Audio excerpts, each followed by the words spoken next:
چند وقتی هستش که میخوای وارد دنیای یوتیوب و اینستاگرام بشی و دنبال اون واژه‌ای هستی که توی تامنیل دربارش برات نوشتم. ویدئوی درستی رو داری نگاه میکنی، چون من خودم خیلی دنبال همچین ویدئویی میگشتم. خب این همون جمله تکراریه که ما بارها شنیدیم. من دیروز تصمیم گرفتم که به عنوان کسی که دارم توی یوتیوب فعالیت حرفه‌ای انجام میدم، یه سری چیزای جدیدی دستگیرم شده بود که دوست داشتم با بقیه به اشتراک بذارم. خب طبق عادتم رفتم یه سری از چنل‌هایی که آموزش تولید محتوا میدن رو نگاه کردم. پیجایی که بهتره بگم تو اینستاگرام داشتن این کار رو انجام میدن و رفتم نگاه کردم و رفتم یه سری از چنل‌ها رو دیدم. واقعا بهتون بگم که یه لحظه احساس کردم که دیگه نمیتونم ادامه بدم. خب من خیلی سختی ها کشیدم راجع به شرایط کاری خودم که خیلی مشکل بود، عرضم به حضور وارد خیلی مشاغل مختلفی شدم و این ویدئویی که دارم الان براتون ضبط میکنم یه صحبت صادقانه است از یه آدمی که نه در یه شرایط خیلی بالاتر از شما قرار داره که بیاد بگه من رسیدم به اون موفقیت، بیا بهتون راهو نشون بدم. نه، دقیقاً یه آدمیه در لیول ریت خودتون، دقیقاً تو شرایطیه که در ورطه شروع کردنه، شاید خیلی چیزا نمیدونه اما یه چیزی رو مهم بوده که فهمیده و من اونو میخوام به شما امروز انتقالش بدم. اونقدر ناامید و ناراحت شدم که یه لحظه با خودم گفتم که شاید بهتره دیگه به این کار ادامه ندی و اصلا یه مافیای خیلی عجیب و غریب، یه عده آدم با لباسای شیک و سانتیمانتال، یه سری ادیت هایی که شبیه به همن. برای من عدد 4 رو کامنت کن، یه دور گوشیت بچرخ، بعد بیا توی پیوی بهت بگم تازه مسیر از کجا شروع میشه. تنها چیزی که باعث شد من یه مقدار به خودم بیام این بودش که انگار قواره تمام این آدم ها رو از روی یه الگو برش زده بودن. من به یه سری از شاگردام یه چیزایی دارم آموزش میدم که الان اون تو یه دونه ویدیو تونست 60k فالوور بگیره و همشون یه کاری رو 6 الی 7 سال انجام داده بودن، تو شکست خورده بودن، اصلا معلوم نبود اون کار چی بوده و الان که داشتیم میدیدیمشون تو اوج موفقیتشون بودن که میخواستن به ما هم رازشون رو بگن. نمیدونم یه سری ایونت ها برگزار میکردن که من نگاه کردم دیدم یکی از این ایونت هایی که داره توش اون شخصی که داشت صحبت میکرد، نگاه کردم دیدم آدمایی که دور اون میز نشستن خیلی شیکتر از اون آدمی هستن که داشت اون صحبت ها رو اونجا میکرد. اینا میرن یه سری جاها شروع میکنن به آموزش دادن، یه سری ویدیوها هم نشون میدن از اون فضایی که دارن توش اون آموزش ها رو لحاظ میکنن که خیلی شبیه به همه. انگار این آدم برای اون آدم هایی که داره تعریف میکنه این روند موفقیت رو، میره میشینه و نفر بعدی میاد تعریف میکنه، اونم ویدیو میگیره میذاره روی چنل خودش. میدونی یه رازه ها انگار دارم فاش میکنم. یعنی حدس میزنم و شاید اینا مثلا میرن یه جایی رو اجاره میکنن، بعد 6-7 نفری یکیشون میاد توضیحاتشو میده، میگه این سمینار منه و بقیه به عنوان تماشاچی میشینن و این فیلمشو که رکورد کرد نفر بعدی هم میاد همین کار رو انجام میده برای پیجش. میاد تمام باورهاتو توی یه ویدیو شستشون میده، میگه اگر اینا رو فکر میکردی، اگر اونا رو فکر میکردی، و داره به چیزای درستی هم اشاره میکنه. یعنی به اون چیزایی اشاره میکنه که شاید وقت گذاشتی رفتی یاد گرفتی. یعنی آدمی که میفهمه در میابه که این بنده خدا داره راجع به چی صحبت میکنه. برمیگرده میگه اگر اینو فهمیدی این غلطه، این مال 1 سال پیش بود، بیا بهت بگم که راز جدید چیه. این افراد منو یاد یه فضایی میندازن که یه سری مینیبوس های رایگان که جوونا رو میبردن میریختن داخل سوله ها و مجابشون میکردن که به عزیزترین افراد زندگی خودشون و خانوادهشون کالاهای درجه 2 و 3 رو بفروشن که توی بازار آزاد فروش نمیرفت. اما در اصل تو یک کاستومری بودی که باید اون محصولات درجه چند رو به اعضای خانواده خودت میفروختی. بیشتر از این واردش نمیشم، ولی میدونید دارم راجع به چی صحبت میکنم. انگار این افراد بعد از فروپاشیدن این فضا از بین نرفتن و دگردیسی کردن که وارد فضای مجازی بشن و باز هم بر اساس نیاز مردم برن سراغشون. ببینید اون فرمول موفقیت رو میخوایم برسیم بهش. اما این در مورد همه افرادی که آموزش تولید محتوا میدن صادقه؟ نه. مثلا ما یه چنلی داریم به اسم اسکیلویت که توی یوتیوب واقعا آموزش‌های خیلی رو راستی میده و خودش هم خیلی آدم متشخص و متینی هستش. حتما پیشنهاد میکنم که ویدیوهاشون رو نگاه کنید. اما ماجرا از این قراره که این رازی که من میخوام بهتون بگم راجع به یوتیوب و اینستاگرام چیه واقعا. شاید هم بگم بهتون رازهایی که تو این فضا وجود داره. ببینید ما چیزی به اسم مدرس اینستاگرام و یوتیوب در جهان نداریم. پس هیچ کسی در ایران یوتیوب و اینستاگرام رو نساخته که بتونه بهش درجه استادی پیدا بکنه و بیاد به شما امر و نهی کنه که چی کار کنید.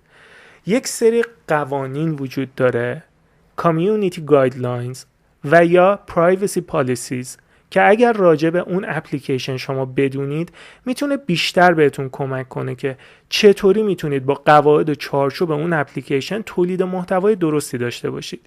تا همینجا داشته باشید. اینو دارید از کسی میشنوید که اولین بار بهتون بگم که اینستاگرام اون موقع 10K فالوور نداشت. 4-5 تا پیج بودن اون موقعی که ما شروع کرده بودیم کار کنیم. 10K فالوور داشتیم. خب اونم با فالو خیلی کارا گرفته بودیم اون موقع اون پیجاری که حالا دیگه اصلا از بین رفتن، یعنی یه اثر تاریخی میتونن حساب بشن. یه تعدادی از افراد من جمع کردم که پیجاشون هم اندازه ما بود. ما عکس میذاشتیم از مدل هایی که حالا بچه پولدار بودن دیگه، اینا میرفتن عکسای خوشگل میگرفتن کنار تیر چراغ برق، یه عکاس خوبی داشتن، عکس میگرفت ازشون، اون عکس‌ها رو میفرستادن برای ما میذاشتیم تو پیجمون، آیدیشو میذاشتیم و این ویو میخورد. من شروع کردم چند نفر رو جمع کردن که بیایم به جای این که همدیگر رو وقتی که داریم تبلیغ میکنیم تبلیغ کس دیگه یا هم بذاریم داخل چنلمون، داخل پیج اینستاگراممون، بیایم اینا رو اینطوری انجام بدیم که توی یه روز هممون یه نفر رو تبلیغ کنیم. هیچ اسمی هم نذاشتم برای این پروسه‌ای که راه انداخته بودم. بعد داستان از این قراره که می اومدیم پیجای همدیگر رو تبلیغ یه نفر رو در روز چند تا پیج انجام میداد. من یه پیج فروش گل رو انداخته بودم. اگر اونایی که تو کار پیج فروش گل و اینجور چیزا هستن، شهید محلاتی تهران رو خیلی خوب میشناسن. من رفتم شهید محلاتی تهران و بازار گل فروشا، یه چند تا از اون خبره هاشون رو پیدا کردم و گفتم که من میخوام من برات مشتری رو گیر میارم، طرحو میفرستم، تو میزنی برای من میفرستی، مشتریت منم. و شروع کردم به این کار رو انجام دادم و میتونم بهتون بگم که پیج من شاید مثلا دوروبر چقدر بگم، من اون پیج 10K که از دست داده بودم، پیجی داشتم که از صفر شروع کردم، حدود 1000 نفر. اون موقع هم یه کلاهبرداری سر فروش پیجا رو افتاده بود. بعد از اون تایم خیلی گذشته بود، من دوباره شروع کرده بودم. یه پیج 1000 تایی داشتم ولی در روز شاید باورتون نشه حدوداً 10 تا 20 مشتری به من میخورد. یعنی اون موقعی که من اون پیج رو نگه می‌داشتم خیلی شاید شرایط زندگی متفاوت میشد. من رفتم دانشگاه، رشته مهندسی قبول شدم، رفتم ادامه تحصیل دادم و ول کردم کار پیجو، چون میگفتم دنبال نون باش که خربزه آبه، ولی داشتم خربزه گاز میزدم.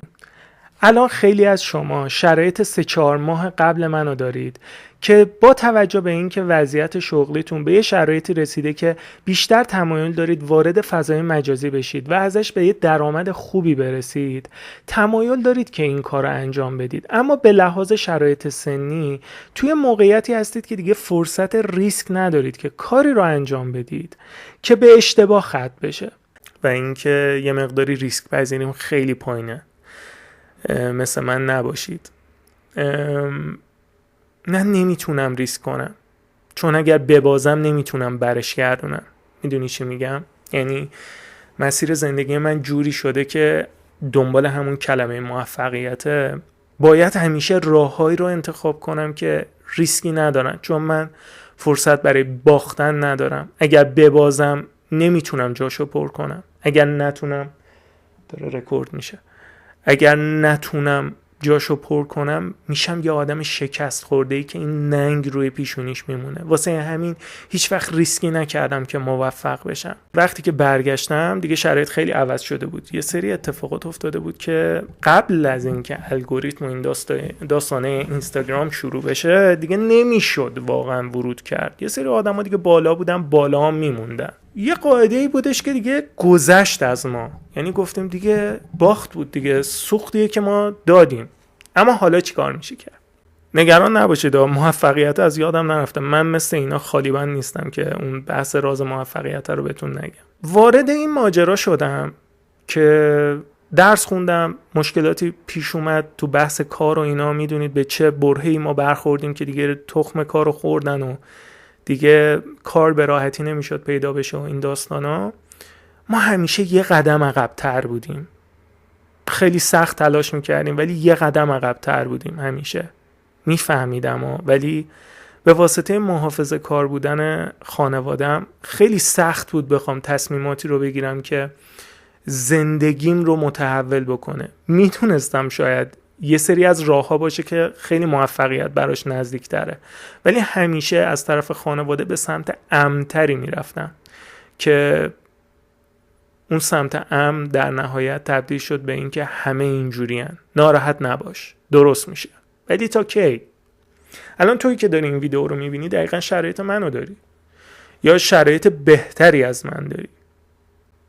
من دقیقا جایی هستم که این آدمای پکیج فروش بگم این بندگان خدایی که دارن میگن من یه زمانی با بدبختی یه کاری رو انجام دادم، شکست خوردم، دوباره از صفر شروع کردم، تو میتونی.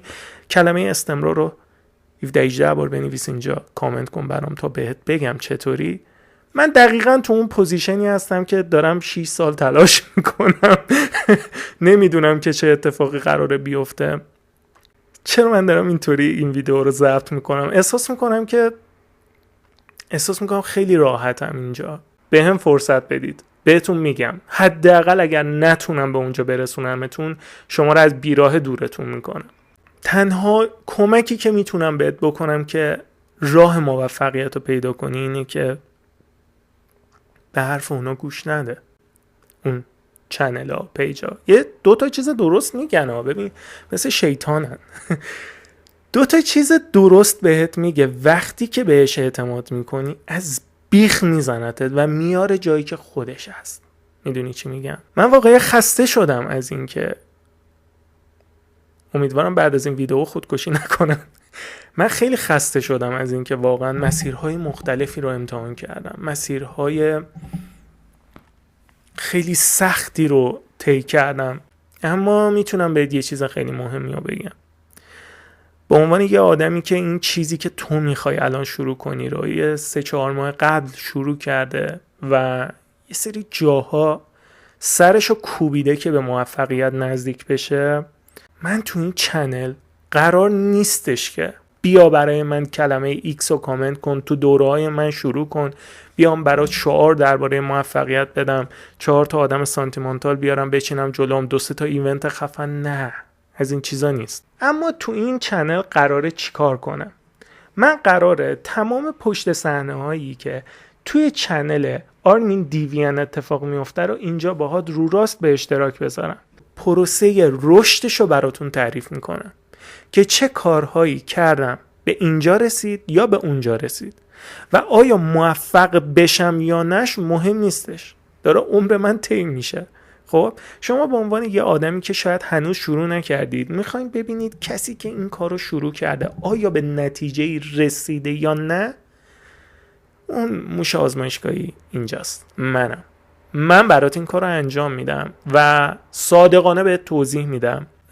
میخوام بهت بگم که اگر واقعا راز موفقیتی تو این مسیر پیدا کنم که ویو خوبی بگیرم ازش، بهت اینجا میگم. از چالش ها، از موفقیت ها و همچنین راه هایی که برای رسیدن به اون موفقیت ها من انجام میدم و میرم بهشون میرسم رو اینجا با شما به اشتراک میذارم که شما متوجه بشید آیا واقعا اینجا راهی هستش که بخوایم ما توش پیشرفت بکنیم یا اینا فقط یه سری کلک های تبلیغاتیه که بخوام ما رو بکشونن توش.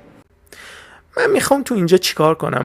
اما من میخوام با عنوان یه نمونه انسانی کاری رو انجام بدم که یا شما هدف انجام اون رو دارید ولی مرددید، یا اینکه شروع کردید و دارید با موازات من باهاش پیش میرید. پس تفاوت اصلی من با اون چنل ها و پیج ها اینه که من از بالا قرار نیست به شما کمک کنم، من دقیقاً توی پوزیشن شما قرار دارم و یه بنچمارکم برای موقعیتی که شما الان توش قرار دارید یا اینکه میخواین واردش بشید یا اینکه میخواین وقتی که واردش شدید یه چراغ راهی باشه که ببینید از چه مسیرهایی عبور کرده. پس این چنل میتونه برای شما این فایده رو داشته باشه که وقتی که نگاهش میکنید بدونید که چه سختی ها و موانعی تو این مسیر وجود داره و آیا واقعا تولید کردن محتوا از داخل هم اون چیزی هستش که چنل های دیگه درباره تولید محتوا آموزش میدن یا نه. فکر کردی من راز موفقیت رو فراموش کردم؟ بذار بهت بگم راز موفقیت چیه. اولین راز موفقیتی که تو کار یوتیوب و اینستاگرام باید شما رعایتش کنید این هستش که به این گفته موتورسوارای حرفه‌ای گوش کنید. اونا میگن همیشه برای یاد گرفتن موتور اول باید یه ترکنشین حرفه‌ای باشید. شما باید چیکار کنید؟